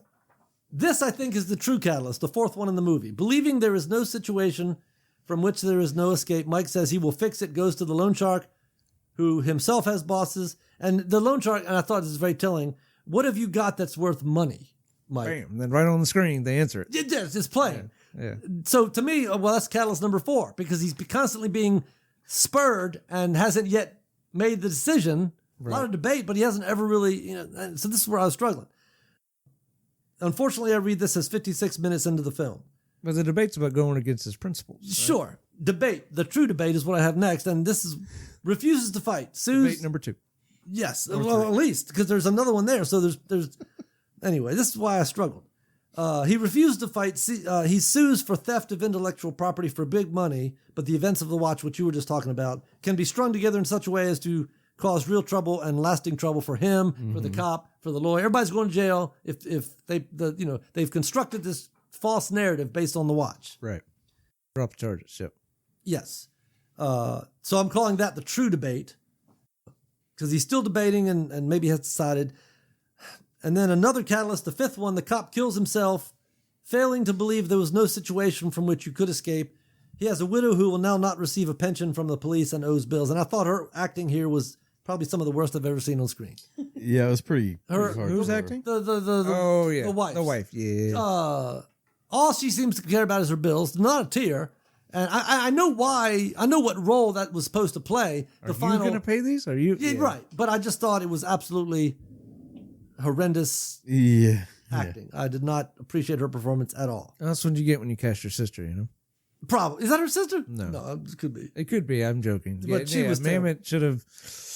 Yeah. Yeah, anyway. Debate. Missed the casting right there, buddy. Yes. Yeah, she was rough. So now I have another debate. Looking at Joe's widow's bills, at the bottom of which is the business card for the fight promoter. The only two ways to escape are to embrace the force or deflect the force. He tried deflecting it, through the lawyer and this kind of thing. So embracing the force is the only other option.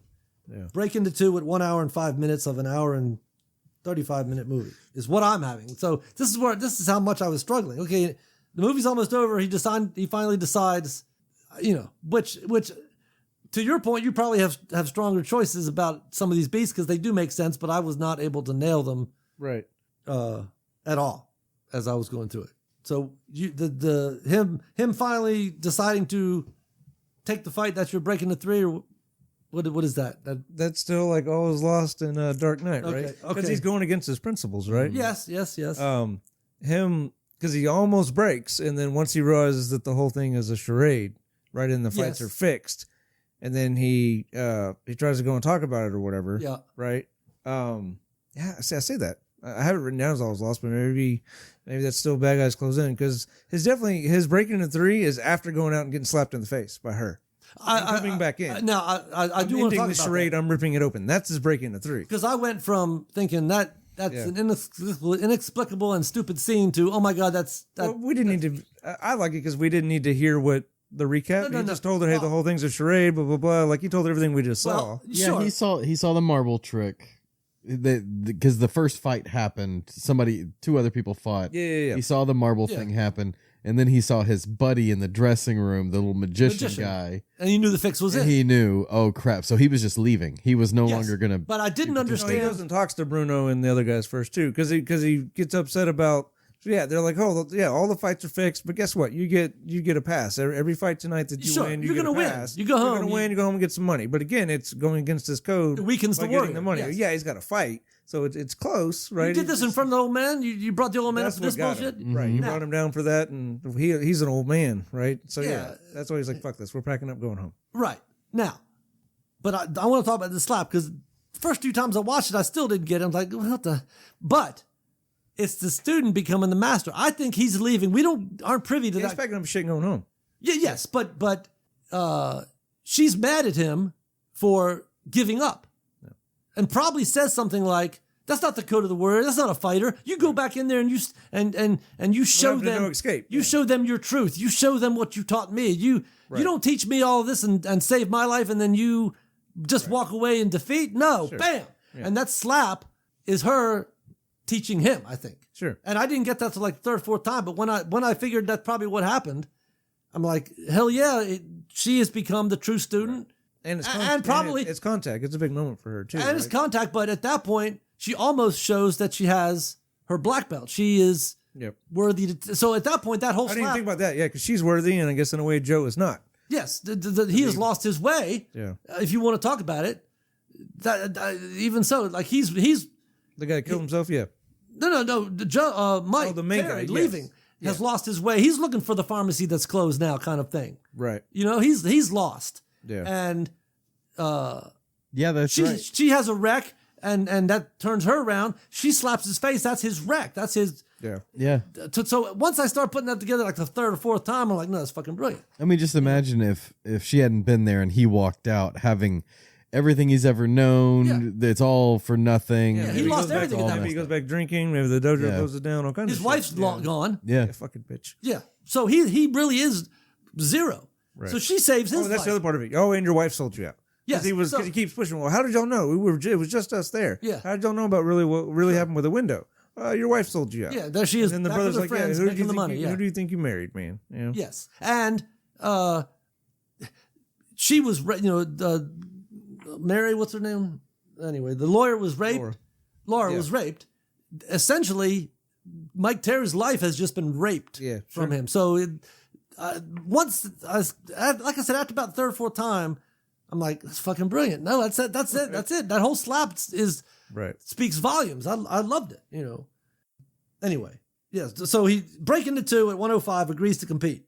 First time through this movie is what I'm saying. Yeah. Now, I thought this was good to highlight the stakes here. So Terry is down there getting the rules of this fight and everything. And he looks over and we cut to an interview with the Asian guy talking about the code of the samurai. Right. And I thought, well, that's highlight. You're highlighting the code of the samurai versus what he's being forced, he thinks, to do now. Right. Did you see who the guy in the red shirt with the cup that's giving him the kind of the I could not place. I said, I know I've seen this guy. Who is this guy? Dewey Crow? Yes, yes. Fucking Dewey. I Not couldn't- looking like Dewey or sound like Dewey, but Yes. it's Dewey Crow. It was I was watching, I nagging was the like, holy shit. shit, Dewey Crow. Yeah, I kept seen looking this at him and 100 said, times. I know he is somebody. Yeah.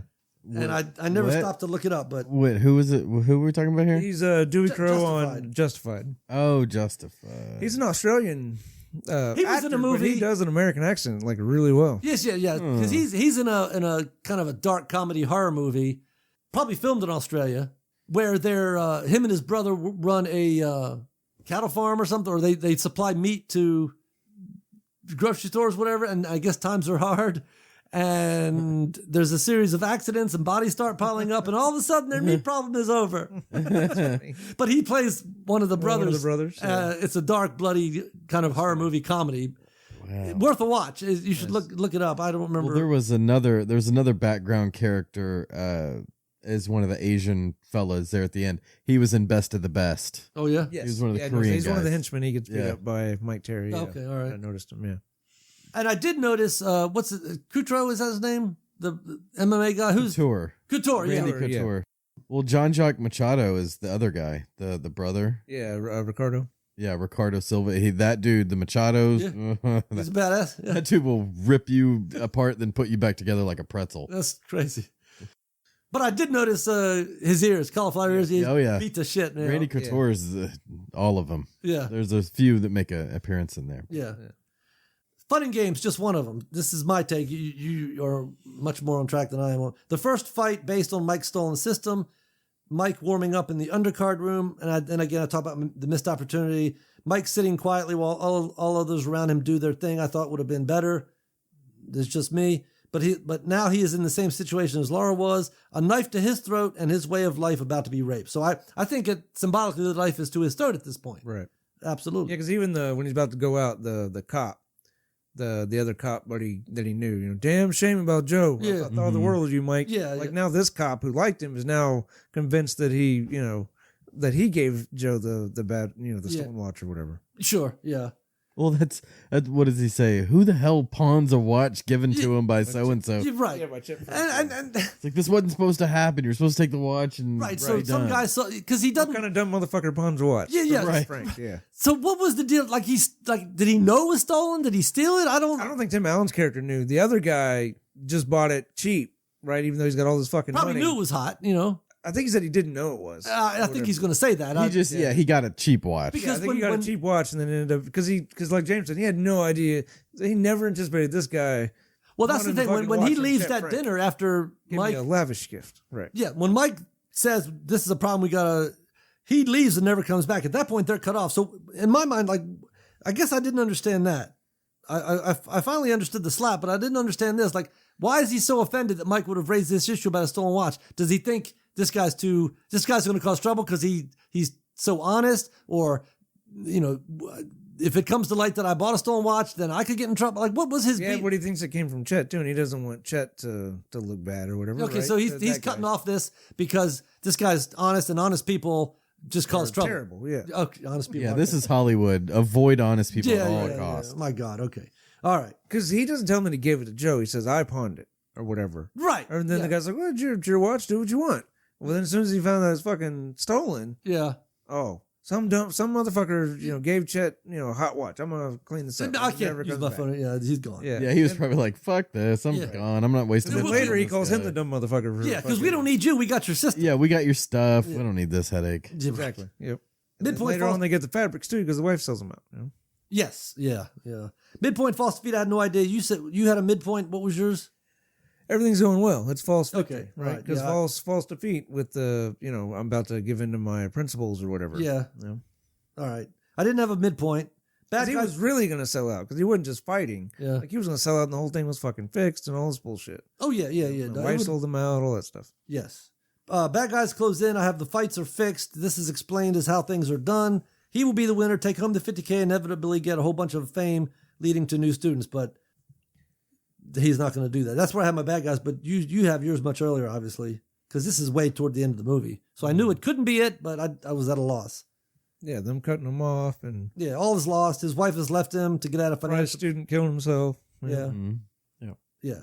I have all is lost. His wife left him. Yeah, the storm the castle is What really happened to the night? after she slaps him and he turns back in. He's gonna go fix shit. I'm Yes. gonna rip this open. Yeah. Yeah, Dark Knight of the Soul leaves the fight with nothing. So Yeah. at this point, I'm thinking, well, these beats are like 1 second long, Yeah. but Because Yeah. he didn't go in there to fight a bunch of dudes. He just wanted to go to the ring and tell everybody that it was yes, a charade. right? And all these guys keep getting in his way, so he has no choice but to. No, I'm not going to let you get in my way of the truth, right. so I'm whooping your ass. Yeah, he wanted to let the old man know. Yeah. Right. Yeah. Yeah, he was gonna. Yeah, he's gonna. Yes. The old man, and then I think everybody that was betting because it was. Oh yeah, that's fixed. It wasn't fair. Yeah. Yeah, it's It was fixed deal. Yeah. so this. Yeah, the break into three. wants to talk to Flynn, the commentator, and tell him what is going on. The whole dishonorable enterprise bring it down. Storming the castle, fighting his way to the ring, is losing until he sees his master watching, wondering. Mike fights Silva, wins, gets to the ring, does the honorable thing. The master, seemingly having learned what is going on, humbles himself by presenting the one red belt to Mike, honor upheld. And so, closing image, from teaching there is no situation from which there is no escape, to showing exactly how he makes that happen for himself in impossible circumstances. So I thought, even the meandering that I thought initially, I thought it wrapped up real well because he's showing the world exactly how it's done. Right. So at the end of the movie, he has absolutely backed up everything he said in his opening image. So I thought, so at that point, I was like, no, this is too good for me to just dismiss. Yeah, and when it answers the question, what do you have to do to get a red belt? Well, you can't just teach it in a closed environment, it's not in a vacuum. You have to Yes. embrace it out in the world where you're constantly going to be,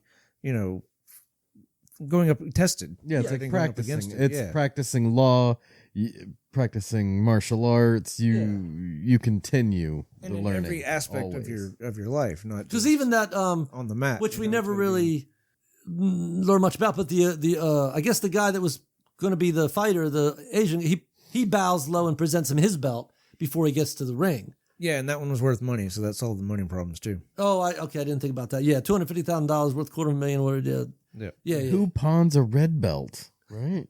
Well, yeah, but that belt was like what ivory and That was gold or some bullshit. I don't know what it was. symbol. Yeah. no, the well, symbol. yeah, an heirloom presented by the emperor. Blah blah blah. Yeah, that's cool. All right, so very quickly, we won't take a lot of time with this, but I like I said, I love this movie, and I was like, it's not working, but I can't just dismiss it. So this is, and Chris, you made reference to this. This is Weiland's flat arc beats. Essentially, a flat arc. The character believes the truth. He maintains the truth. He uses the truth to overcome the world's lie. That's the story. Believes the truth, maintains the truth, uses the truth to overcome the world's lie. There's your 3 acts. So very quickly, and once I did this, I'm like, no, the movie's rock solid. So the first act, believes the truth in a lie-ridden world. Control self-control, terms of the conflict, no situation from which you cannot escape, improve the position and insist on the move. This is his truth. Inciting event is challenged to use truth to oppose lie. Not let a situation control him. If the truth is there is no situation from which you cannot escape, then the lie is there are positions you cannot improve and conflicts you cannot control. That's the lie. Not let a situation control him, which is that's the truth. The lie is you're gonna have to fight for money. This is the inciting event, fighting for money. Yeah, because Yeah, go ahead. it talks about the second act this is from Weiland. I know I've written it down somewhere. The second act will see him placed under siege by the lie. He will have every reason to take the easy way out and surrender his truth to the lie, or perhaps just pack up his truth and walk away from the lie without ever trying to confront it. So yeah, under siege and constantly being presented with easy ways. I think that's what all of that is, all the Hollywood stuff and all that. Absolutely. The And first, he even starts to walk away till she slaps him in the face. yeah, no, that, to me that's cinematic brilliance. So that's the inciting event, fight for money. The first plot point. I don't like her system. I think it has less beats, and I think it's too broad, but I think this works. First plot point at the 25%, which we would call the break into two or that kind of thing. World tries to forcibly impose the lie. I think his wife is doing this, trying to forcibly impose upon him this lie. What do they eat while you are being so pure? His truth is competition is not a fight. It weakens the fighter. So his wife is basically giving him a big fat guilt trip here about what does the family do when you're being so pure? Right. The world trying to impose this lie upon him. That's the first act. Second act, first pinch point, she calls it, which I find very imprecise. Uncertain if truth is capable of defeating the lie.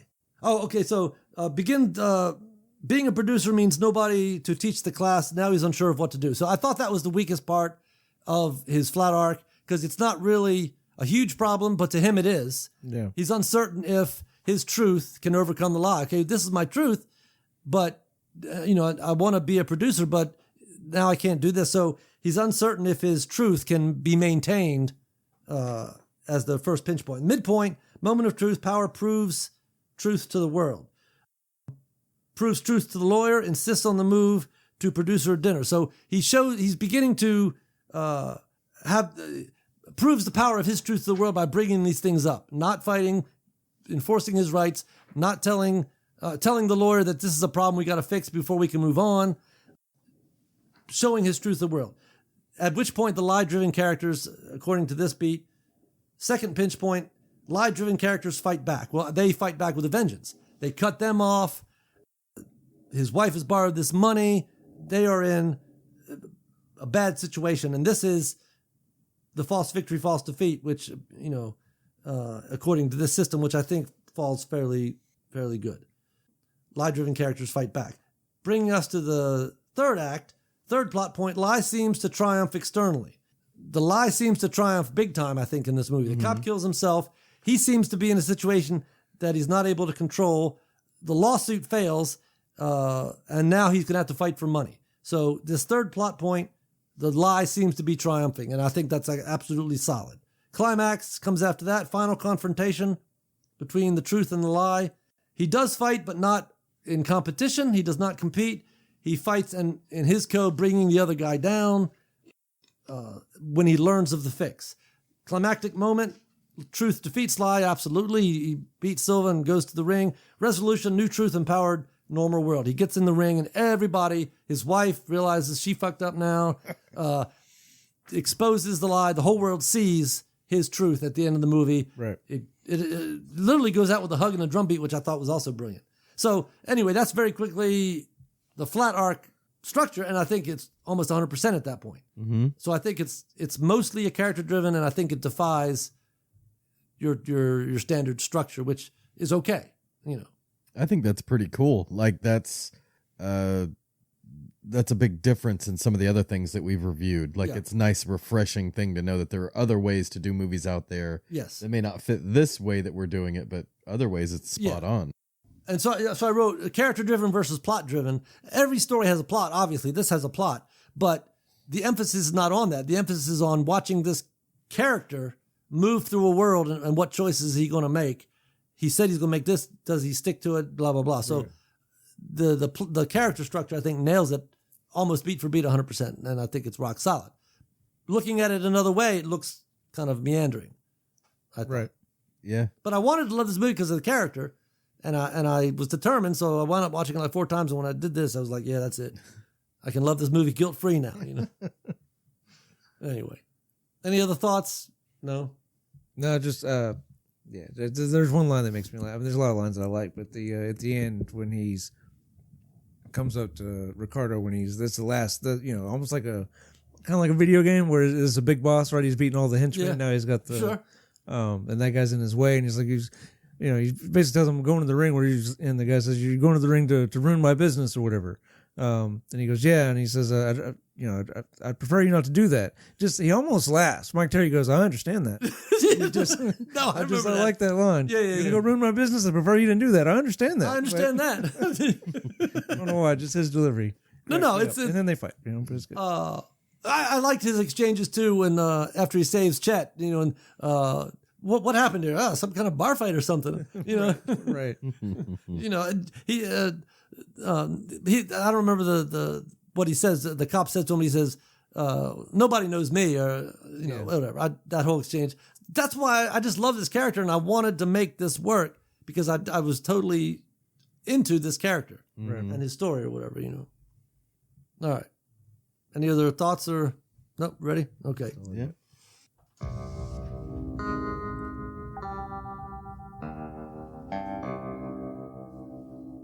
All right, Chris, I'm first, huh? your pick. All right. I guess I'm torn. How are you torn? For me, I love this movie, so I would say recommend, but I know it's not everybody's cup of tea, right? No. But yeah, I guess if you're a movie fan and you're looking for more than just, I guess a popcorn flick, right? And maybe even you like fight movies, but you want more than just, cool fight scenes and people, beating each other up or whatever, then yeah, I guess this is your thing.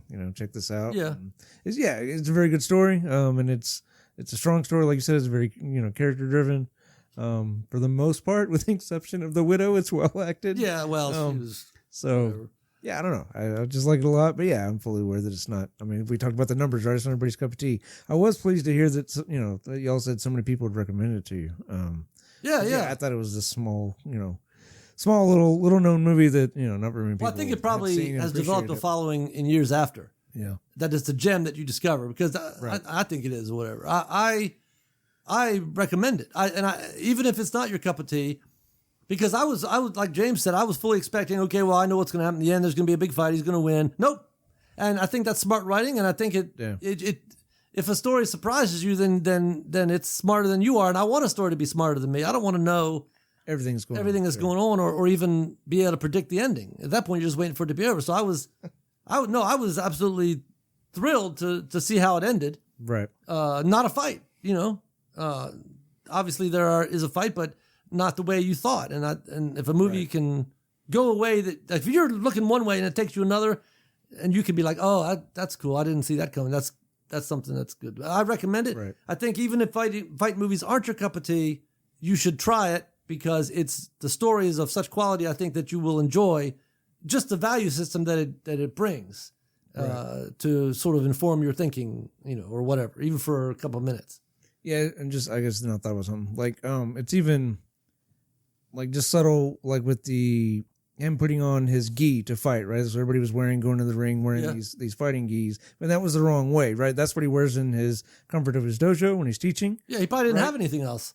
Right. But he doesn't take on the bad guys and show his truth wearing the gi in the ring. He does it in plain clothes because that's who he is. Oh yeah. You know what I mean? Well, that's good. Yeah. No, that's good. Yeah. He's embracing it outside of the. I mean, he always does, but I guess you know what I mean. It's just having. They could have easily had him fight the other guy, like you said, gone that way and had him beat everybody in the ring or whatever. Yeah. But it wouldn't have had the same, weight to it, and wouldn't have meant the same. Right. Because I was reading too much into that, but yeah, him wearing Well- plain clothes against because the bad guy is wearing a No, a absolutely. gi or whatever.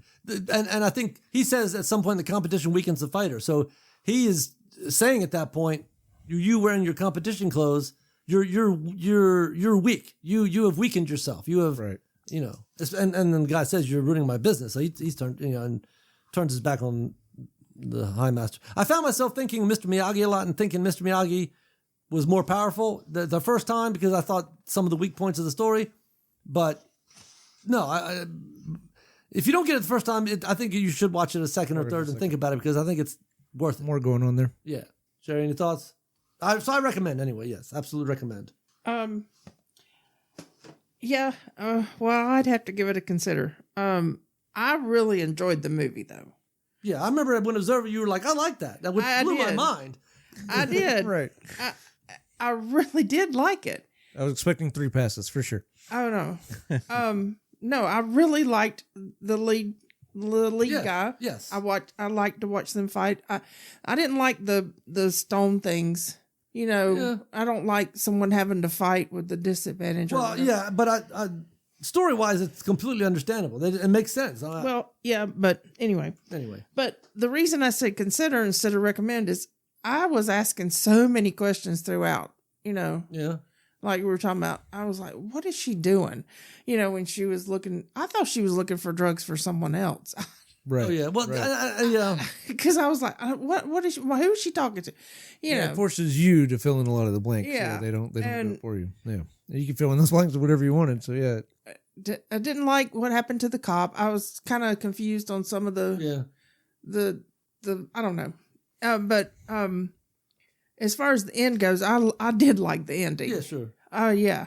And, even almost bring a tear to your eye at the end. You're just like, I remember saying, "Ah," Yeah. when the guy handed him his belt. No, I think the ending nailed it. Like you walk out with that end. Like there's always the saying, your movie may suck for the first hour and a half, but if you can get them in the last 30 minutes, you got them. And I think definitely this ending did that. But I think that's why even throughout the whole movie, I kept wanting to stay with this guy. Yeah, but as far as the watch, you were asking, did the guy know it was stop? I was asking all of those questions. I was like, well, what's the deal with that? But I was so interested in the movie the whole time. Yeah, It kept my attention. I enjoyed it. yeah. It's because and because And of I the really liked the lead Yeah. guy. Yeah. So consider. All right. I'll have to consider myself. Decent movie, decent Yeah. plot, decent acting all the way around. I just think as much as I know about the Brazilian jiu-jitsu mixed martial arts thing. Don't go into that movie looking for all that to be accurate or Sure. all that. So it's totally fine. But yeah, it's just to consider. There are other better fight movies out there, I guess you'd say. Warriors one, Here Comes the Boom. If you're looking for MMA, Yeah. fun, fights, tournaments, those are the ones you want to go Sure. to. This one, no, it's not that kind of movie. And it really surprised me that it wasn't. No, I was, me too. But I consider it because it was good.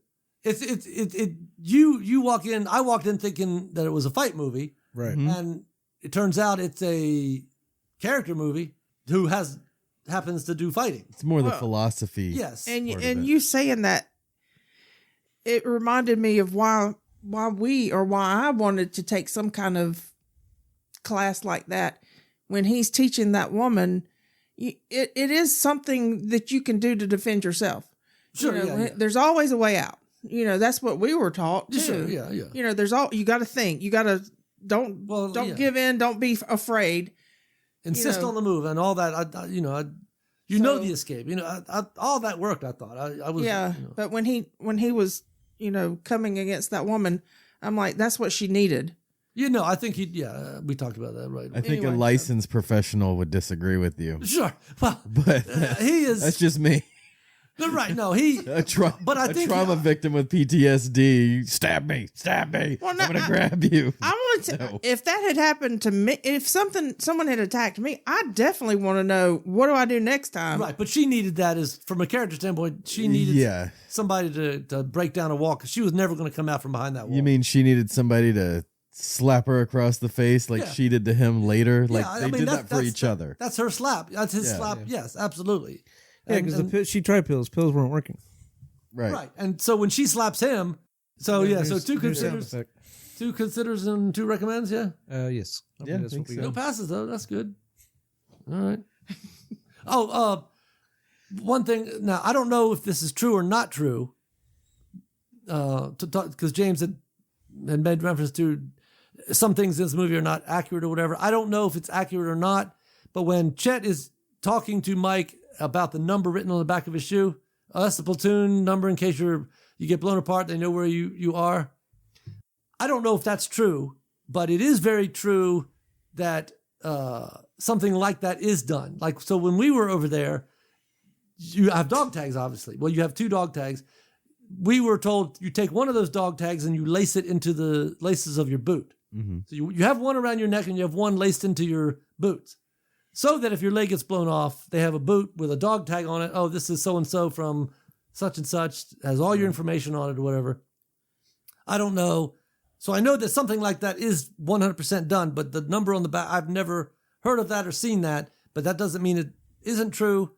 But I did have to question that a little bit because I know that the dog tag laced into laces was something that was done. Yeah. And sometimes in stories like that, you'll see small instances of things that maybe don't happen. It's probably a better visual with the Yeah. number on the boat, number on the Yeah, boat. and it was Yeah. for the story purposes. Right. It was just something to get him to go, oh, this guy knows what he's talking Sure, about. yeah, absolutely, yeah. Yeah. And yeah. So again, it's one of those movies, like, don't look at it too critically on Yeah. those things. But yeah. Yeah. it's Anyway, pretty good. so I'm not saying they didn't do that. Yeah, but what you've heard of was the dog tag. dog tags anyway. So For sure. That was the one that I've heard of too, is the dog tags. anyway, But- okay. So any We other? got 2 number 10s here. Was Joe? Were you 10 or were you? Never mind. Yeah. Well, that's the thing. If Right? it- You if can't it- have the same number if that's the way you do it. I don't know if he said that's your number in the platoon. Yeah. They number themselves in the platoon. So 1 through. Okay. All right. Because gotcha. that makes more. Okay. Because if you just That put, makes- yeah. I'm in the 5-4. Right. Okay, well, there's 100 guys in the 5-4. Whose foot is this? Exactly. But Yeah. Okay. So numbers on yeah. the platoon. That makes Because sense. we didn't number ourselves. We just had because the dog tag has your religion, your name, your soc, Blood type. blood type, everything on it. Yeah. Anyway, because that's the other thing. If you're, That's only one leg, right? Both legs get blown off. One's got the dog tag. The other one doesn't have shit, right? I don't know if we put them in both or not. I know we had one around our neck and You one. have 2, right? So one's around your neck and one's on your left foot. Sure. What about your right foot? Yeah, I don't know because I'm sure there's an answer. I don't I know. don't. what the Yeah, answer it is. may, I don't remember. I don't remember. But yeah, but the other thing is your blood type or whatever. Because if you're laying there bleeding out, Yep. they want to know immediately which blood to get anyway. Sure. So anyway, that's just like I said, I don't know if it's not true or not, true, but yeah. Anyway. All right, any other thoughts on this movie? We're good? Oh yeah, Tim Allen was in this movie for like 5 seconds, wasn't he? Yes, he just disappears, which is fine. Yeah, he was at the match at the end. Yeah, you sitting see him there in the box. camera. Yeah, that's true. But the way the DVD, the advertisements or whatever, like Tim Allen, Sure. he's in it. And well, that was to try to get, I guarantee you, if it made $60,000 the first weekend. And that's the other, you'll see movies like this where, starring such and such, and he's literally in it as a young actor, like his first movie for like 4 minutes. But they're going to bill it as his Oh, yeah. movie. Jennifer Aniston is all over Leprechaun. Oh, is she? Yeah, Jennifer Aniston is in Leprechaun. I'm Like, yeah, sure. back in 80 or 91, it Sure. was just Leprechaun. Yes. It wasn't Jennifer Aniston. Right. All right. Any other thoughts, concerns, issues? Good. Cool. All right. That's Red Belt, and we are out. Chris, why did you pick this movie? It was like a love letter to Brazilian Jiu-Jitsu. Yeah. I think Catalai. I think that's 100% the way Mamet wrote it. Like, That was the weakest part of that scene. sure. The wind blew something into the window. A storm's about to enter this man's life, and he has Sure. no idea. No. Right. Here we are filling in blanks because we never find out. Right. Does it matter? That's pretend. This is real. And I thought her acting here was probably some of the worst I've ever seen on screen. Yeah, it was. First 2 times I watched it, I still didn't get it. I'm like, what the? But, no. I'm not going to let you get in my way of the truth, Right. so I'm whooping your ass. You know, coming against that woman, I'm like, that's what she needed. That's a big difference in some of the other things that we've reviewed. Like, Yeah. it's a nice, refreshing thing to know that there are other ways to do movies out there Yes. that may not fit this way that we're doing it, but other ways it's spot on.